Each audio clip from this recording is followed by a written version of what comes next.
ഇതേതോ വലിയ അമ്പലമാ. അത്താഴ പൂജ കഴിഞ്ഞ് പ്രസാദ വിതരണം നടക്കാണെന്ന് തോന്നുന്നു. വാ, നമുക്കൊന്ന് അന്വേഷിക്കാം.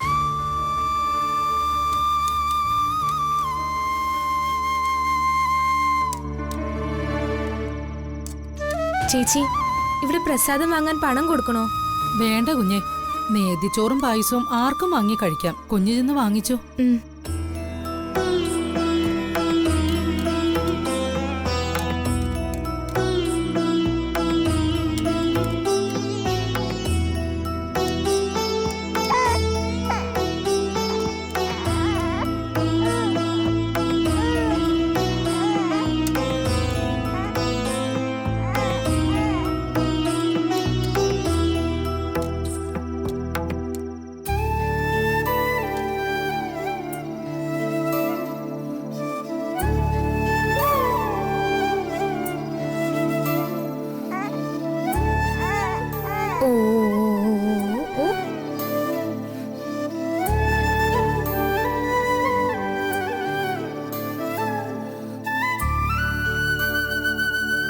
എന്താ, പ്രസാദം ഇഷ്ടപ്പെട്ടോ? കൊള്ളാം ചേച്ചി, നല്ല രുചിയുണ്ട്. അതൊരുപാട് വിശന്നിട്ടാ. ഇത്ര യാത്ര ചെയ്തപ്പോ നമ്മൾ തൃപ്പങ്ങോട്ട് നിന്ന് ഒരുപാട് ദൂരം വന്നല്ലേ? അതെ, ആ ദേശം വിട്ട് നമ്മൾ ഒരുപാട് ദൂരെ എത്തിയെന്ന് മാത്രമല്ല, ഇങ്ങനെ ഒരു സ്ഥലത്ത് നമ്മൾ എത്തുമെന്ന് മേഘനാഥൻ കരുതൊന്നും ഉണ്ടാവില്ല. അതുകൊണ്ട് തന്നെ നമുക്കിനി ആ ദുഷ്ടനെ ഭയക്കാതെ ഇവിടെ കഴിയാൻ പറ്റും. അങ്ങനെയാണെങ്കിലേ ഇവിടെ തന്നെ ഒരു ജോലി ചെയ്ത് കുഞ്ഞിനെ നോക്കി തൽക്കാലം ഇവിടെ കഴിഞ്ഞാലോ? ഞാനും അതാ ആലോചിക്കുന്നേ. പക്ഷേ ആ മേഘനാഥൻ പല വിധത്തിൽ നമ്മളെ അന്വേഷിക്കുന്നുണ്ടാവും. നമ്മുടെ പേരുകൊണ്ട് പോലും അയാളുടെ ആൾക്കാർ നമ്മളെ തിരിച്ചറിയുമോ എന്ന സംശയം. അങ്ങനെയാണെങ്കിൽ നമ്മൾ എന്ത് ചെയ്യും? പേര് മാറ്റാൻ പറ്റുമോ? പറ്റും. ഇന്ന് ഇവിടെ ഈ രാത്രിയിൽ നമ്മൾ നമ്മുടെ പേര് മാറ്റാൻ പോവാ. അയ്യോ, അതിപ്പോ പെട്ടെന്ന് പറഞ്ഞാ? ഒരു കുഴപ്പവും ഇല്ല. ദാ നോക്ക്, നമ്മളെ അറിയാത്ത, നമ്മളെ കണ്ടിട്ടില്ലാത്ത ഇവിടത്തെ ഒരാൾ നമ്മളെ പേരുകൊണ്ട് തിരിച്ചറിയണമെങ്കിൽ നമ്മൾ അന്യോന്യം ആ പേര് വിളിച്ച് കേട്ടാലല്ലേ പറ്റൂ. അതുകൊണ്ട് ഇനി നമ്മൾ ആ പേരുകൾ വിളിക്കുന്നില്ല. ഇവിടെ വെച്ച് ഇപ്പോ നമ്മൾ പഴയ പേര് ഉപേക്ഷിച്ച് പുതിയ പേര് സ്വീകരിക്കുക. എന്താ, സമ്മതിച്ചോ? എനിക്ക് സമ്മതം തന്നെ. പക്ഷേ പഴയതുപോലെ നല്ലൊരു പേര് തന്നെ എനിക്ക് തരണം. അത് തരാന്നേ. നിനക്കോ? നീ ഒന്നും പറഞ്ഞില്ലല്ലോ. എനിക്കും സമ്മതം തന്നെ. അങ്ങനെയാണെങ്കിലേ നമുക്ക് ആയി തുടങ്ങുന്ന പേരിട്ടാലോ? ആ എങ്കിൽ ആ തന്നെ ആയിക്കോട്ടെ.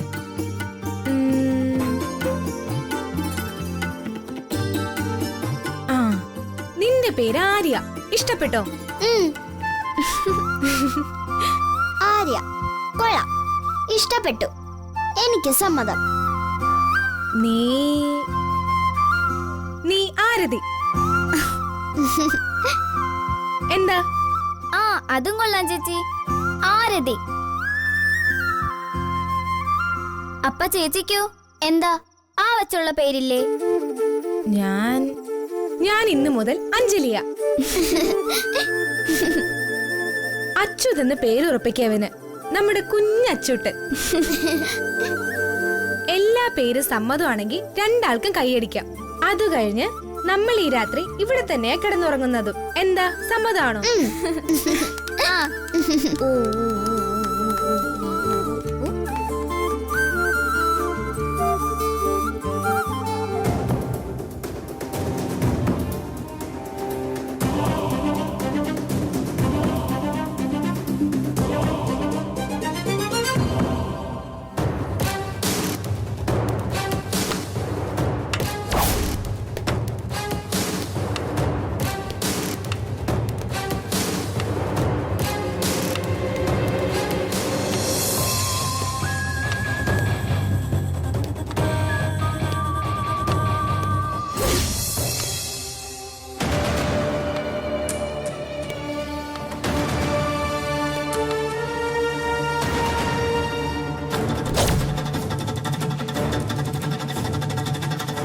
മേഘനാഥ,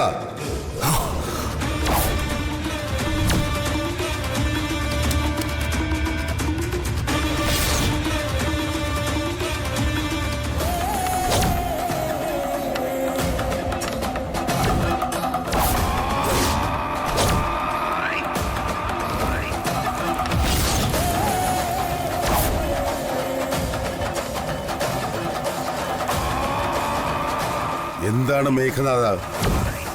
അടുത്ത ചതിയുടെ പദ്ധതി തയ്യാറാക്കുകയാണോ നീ? നിങ്ങൾ മരിച്ചില്ലേ? ഇല്ല, തൃപ്പങ്കോട്ട് വാസുദേവൻ മരിക്കാറില്ല, തീപ്പെടുകയുള്ളൂ രാജോചിതമായി.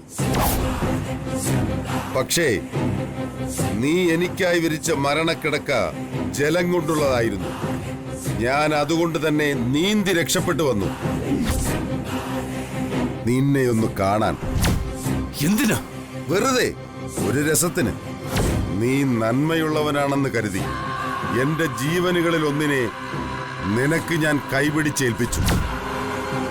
ആ ബന്ധത്തിന്റെ ബലത്തിൽ ഞാൻ നിന്നെ എന്റെ കുടുംബത്തിൽ കയറ്റി താമസിപ്പിച്ചു.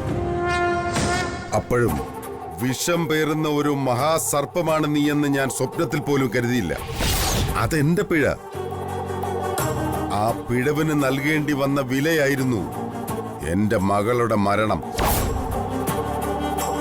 നീ അവളെ കൊന്നു.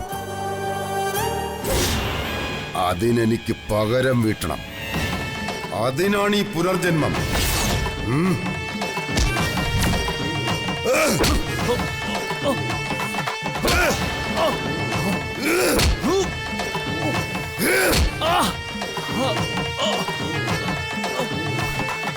ഹരിത, ഹരിത, എന്നെ കൊല്ലരുത്. കൊല്ലും, കൊന്നു കൊല വിളിക്കും ഞാൻ. തൃപ്പങ്കോട്ട് നേരുള്ള മനുഷ്യർ ജീവിക്കുന്ന വീടാ. നിന്നെപ്പോലുള്ള പിശാചുക്കൾ ഇവിടെ വാഴാൻ പാടില്ല. സമ്മതിക്കില്ല, സമ്മതിക്കില്ല ഞാൻ.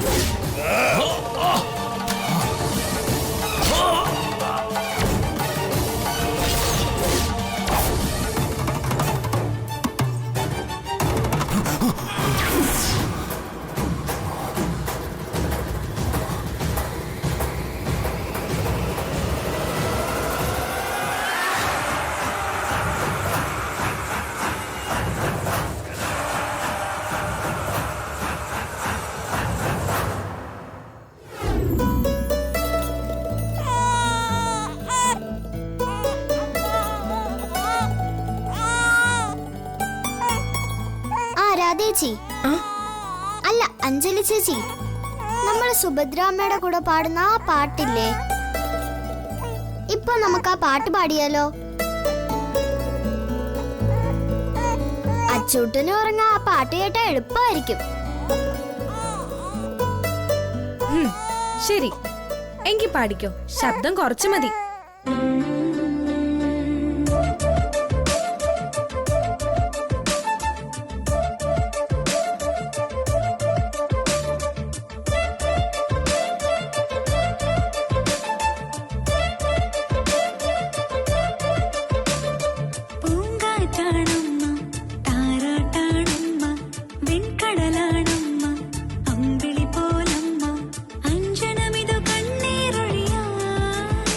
മനമോട്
ചേച്ചി ആഹാ, ആരതി എഴുന്നേറ്റോ?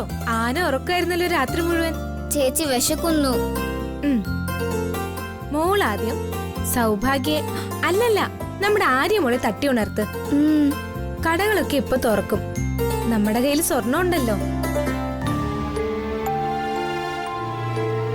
ഇതിലൊരു വള വിറ്റിട്ടായാലും നമുക്ക് ആവശ്യത്തിന് പണം ഉണ്ടാവും. ഉം. ഞാനൊന്ന് പോയി പ്രാർത്ഥിച്ച് ഇതിലൊന്ന് വിൽക്കാൻ നോക്കാം. നിങ്ങൾ അച്ഛനെ നോക്കി ഇവിടെ ഇരുന്നാ മതി.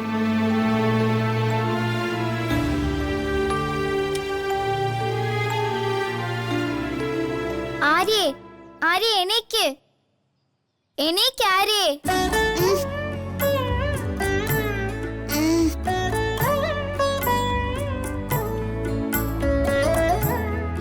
ആര്യയോ? ആരാത്? അത് ഈ ആരതി കുട്ടി പറഞ്ഞു തരും. രണ്ടാളും ഒരിടത്ത് പോരുത്. ചേച്ചി ദാ വരുന്നു. അയ്യോ, പതുക്കെ.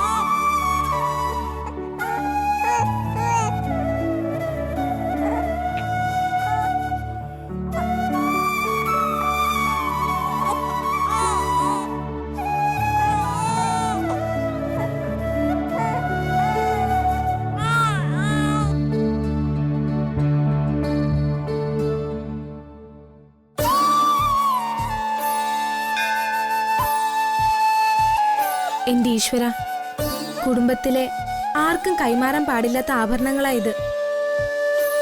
ഒരു നിവൃത്തിയില്ലാത്തത് കൊണ്ടാ ഇത് വിൽക്കുന്നേ. നീ തന്നെ അച്ഛനോടും ചേച്ചിയോടും ക്ഷമിക്കാൻ പറയണം. മാപ്പ്.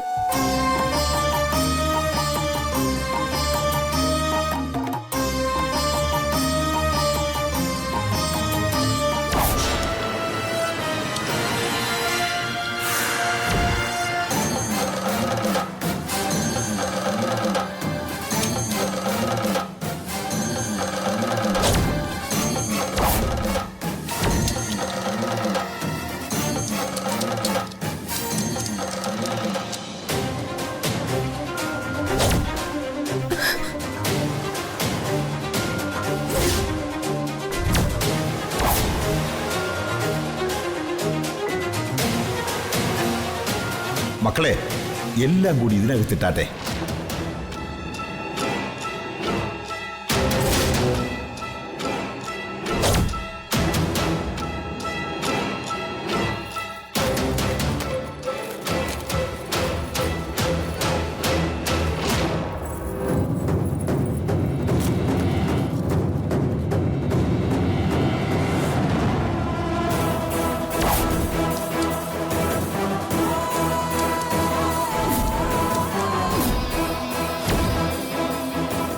ഈശ്വര, ആ ചേച്ചി ചതിച്ചതാണല്ലോ. കുട്ടികൾക്ക് ഞാൻ ഇനി എങ്ങനെ ഭക്ഷണം കൊടുക്കും? ഓ, ചേച്ചി ഇപ്പൊ വരുവേ. കരയല്ലേ വാവേ, പാലും പാപ്പവും ഇപ്പൊ കൊണ്ടുവരും. കരയണ്ടാട്ടോ. ഓ ഓ ഓ, കരയല്ലേ വാവേ, കരയല്ലേ. അച്ചൂട്ടൻ ഇത്തിരി പാല് വാങ്ങാൻ പോലും വഴിയില്ലാതായല്ലോ ദൈവമേ.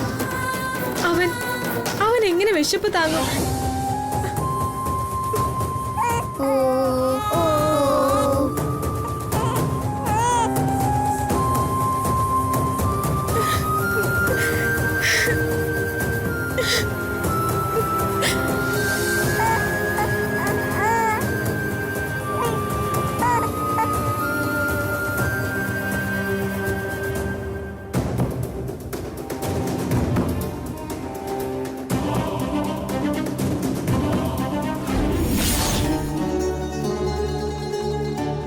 അല്ല മോളെ, ചേച്ചി വാ, പേടിക്കണ്ട.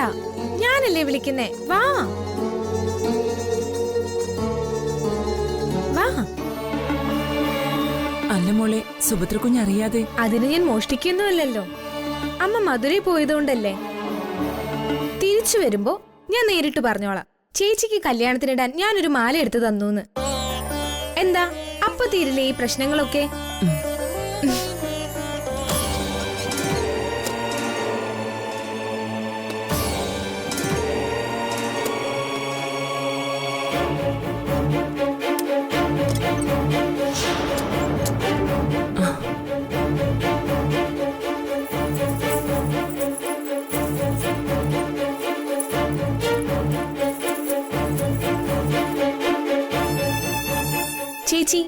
മതിയോ നോക്കിയേ.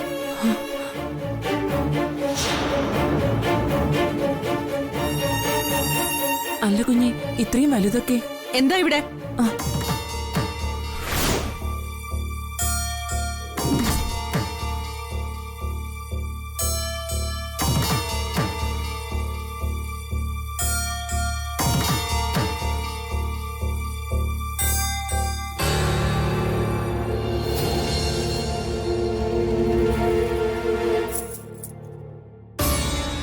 എന്താ ശ്യാമളെ, നീ മോളെ സ്വാധീനിച്ച് ഇവിടുത്തെ ആഭരണങ്ങളൊക്കെ എടുക്കാൻ നോക്കുകയാണോ? അയ്യോ കുഞ്ഞെ, ഞാൻ അങ്ങനെയൊന്നും. എന്റെ പൊന്നമ്മേ, ശ്യാമളേച്ചിക്ക് ഇതിൽ കുറ്റമൊന്നുമില്ല. നാളെ ചേച്ചിയുടെ കുടുംബത്തിലെ ഒരു പ്രധാനപ്പെട്ട കല്യാണമാ. ബന്ധുക്കളെയൊക്കെ കാണിക്കാൻ ഒരു നല്ല സ്വർണ്ണമാല ഇട്ടുകൊണ്ട് പോകാൻ ചേച്ചിക്കൊരാഗ്രഹം. അമ്മ മധുര മീനാക്ഷിയെ കാണാൻ പോയിട്ട് വന്നിട്ടുമില്ല. അതാ ഞാൻ തന്നെ ഒരെണ്ണെടുത്ത് കൊടുക്കാന്ന് വെച്ച്. ഓ, അത് ശരി. എന്തായാലും ഇപ്പൊ ഞാൻ വന്നല്ലോ. ശ്യാമളേച്ചി പോയിട്ട് പിന്നീട് വാ. നമുക്ക് എന്താ വേണ്ടതെന്ന് വെച്ചാ ചെയ്യാം. ശരി കുഞ്ഞെ.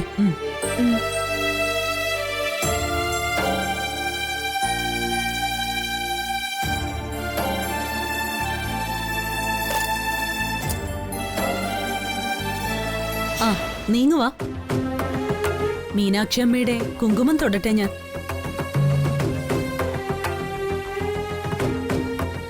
അമ്മ ക്ഷമിക്കണം, ഞാനെന്തെങ്കിലും അവിവേകം കാണിച്ചിട്ടുണ്ടെങ്കിൽ. ഏയ്, അങ്ങനെയൊന്നുമില്ല. പക്ഷേ നീ കൂടുതൽ ശ്രദ്ധിക്കണമായിരുന്നു എന്നൊരഭിപ്രായം എനിക്കുണ്ട്. ഈ കാണുന്നില്ലേ, ഇതൊന്നും വെറും ആഭരണങ്ങളല്ല, നമ്മുടെ മരിച്ചുപോയ അമ്മയുടെ ഓർമ്മകളാ. നീ നന്നായി ഒന്ന് മണത്തു നോക്കിയാൽ അമ്മയുടെ ഗന്ധം പോലും നമുക്കിതീന്ന് കിട്ടും. ഇതൊരിക്കലും നമ്മൾ മറ്റൊരാൾക്ക് കൊടുക്കുകയോ നഷ്ടപ്പെടുത്തുകയോ ചെയ്യരുത്. അത് നമ്മൾ നമ്മുടെ അമ്മയെ നഷ്ടപ്പെടുത്തുന്നത് പോലെയാ. പക്ഷേ ശ്യാമളേച്ചി ഒരു ആഗ്രഹം പറഞ്ഞപ്പോ. നിന്റെ മനസ്സിന്റെ ആ കാരുണ്യത്തെ ഞാൻ മതിക്കുന്നു. പക്ഷെ അതിന് ഇതിൽ നിന്നൊരെണ്ണം എടുത്തു കൊടുക്കണ്ട. പകരം കുറച്ച് കാശ് കൊടുത്ത് ശ്യാമളേച്ചിയോട് മറ്റൊരെണ്ണം വാങ്ങിച്ചോളാൻ പറയാം. വേണമെങ്കിൽ ഭാവിയിൽ അതവര് സ്വന്തമായിട്ട് എടുത്തോട്ടെ. എന്തു പറയുന്നു? നന്നായി.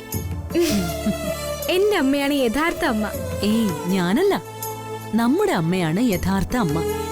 അതുകൊണ്ട് തന്നെ നാളെ ജീവിതത്തിൽ എന്തു പ്രതിസന്ധി വന്നാലും ഈ ആഭരണങ്ങൾ നിങ്ങൾ ആരും നഷ്ടപ്പെടുത്തരുത്. നഷ്ടപ്പെടുത്തിയാൽ അത് നമ്മുടെ അമ്മയുടെ ആത്മാവിനെ വേദനിപ്പിക്കുന്നതാവും. മനസ്സിലായോ എന്റെ രാധകുട്ടിക്ക്? മനസ്സിലായമ്മേ. നമ്മുടെ അമ്മയുടെ ഓർമ്മകൾ നിലനിൽക്കുന്ന ഈ ആഭരണങ്ങൾ ഞാൻ ഒരിക്കലും നഷ്ടപ്പെടുത്തില്ല. വാക്ക്. അമ്മയ്ക്ക് എന്നെ വിശ്വസിക്കാം.